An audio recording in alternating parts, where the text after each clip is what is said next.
இப்பொழுது எங்கள் தலைவரை காப்பீடிக்கிறாங்க. கேத்தரின் சொன்னது மாதிரி இன்னைக்குத்தான் திருவிடந்தையில அந்த ரேங்க் வாக்கு போகல. ஏன்னா நான் 2 நாளா பேசிட்டு இருக்கேன், காதுக்கு போயிடுச்சு. சம்பத்து கிழிச்சு தொங்க விடுறான் பேசாம இருப்போம்னு. எங்க தலைவர் ரேங்க் வாக்கு போறாரு.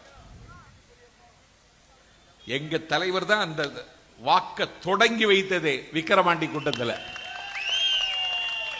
மதுரை கூட்டத்தில், ஜனநாயகன் படத்தினுடைய ரிலீஸ் வெளியிடக்கூடிய கோலாலம்பூர்ல எங்க தலைவர் ரேங்க் வாக்கு போடுற நீ போடுறதா?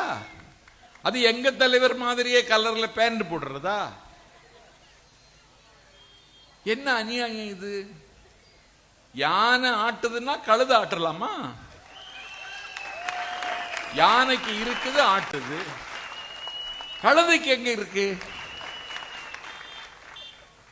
வேற உதயநிதி விசில் அடிக்கிறாரு, உதயநிதி செல்ஃபி எடுக்கிறாரு. செல்ஃபி எடுக்கிற ஸ்டைலே எங்க தலைவர் ஸ்டைல்டா. இளைஞர்கள் கட்டுண்டுடுவான்டா செல்ஃபி எடுத்தா. எங்க தலைவர் செல்ஃபி எடுக்கிறார், நீ எதுக்கு செல்ஃபி எடுக்கிற? உனக்கு செல்ஃபி எடுக்காத, செல்ஃபி எப்படி எடுப்ப நீ?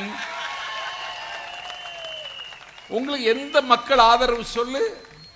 நாஞ்சில் சம்பத் சொல்லுகிறேன், புதுக்கோட்டை, தஞ்சாவூர், அரியலூர், பெரம்பலூர், ராமநாதபுரம் 6 மாவட்டங்களில் இருக்கிற ஒரு சமூகத்தினுடைய மொத்த ஓட்டுகளும் எங்கள் தாவேகாவுக்கு உறுதி செய்யப்பட்டுவிட்டது.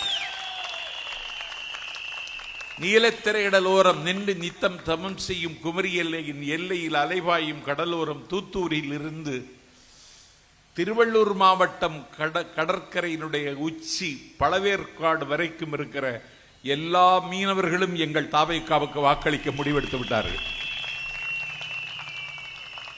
எல்லா வாலிபர்களும் இன்றைக்கு ஆல் ரோட்ஸ் லீட் ரோம், எல்லா சாலைகளும் ரோமை நோக்கி, தமிழ்நாட்டில் இன்றைக்கு எல்லா சாலைகளும் பனையூர் நோக்கி போய்கொண்டிருக்கிறது.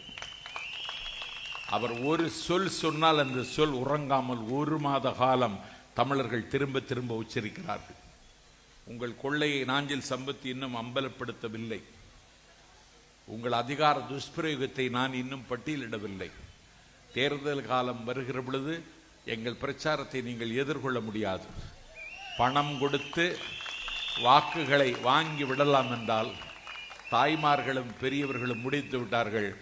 பணம் எங்களுக்கு, ஓட்டு விஜய்க்கு என்று மக்கள் முடிவெடுத்து விட்டார்கள்.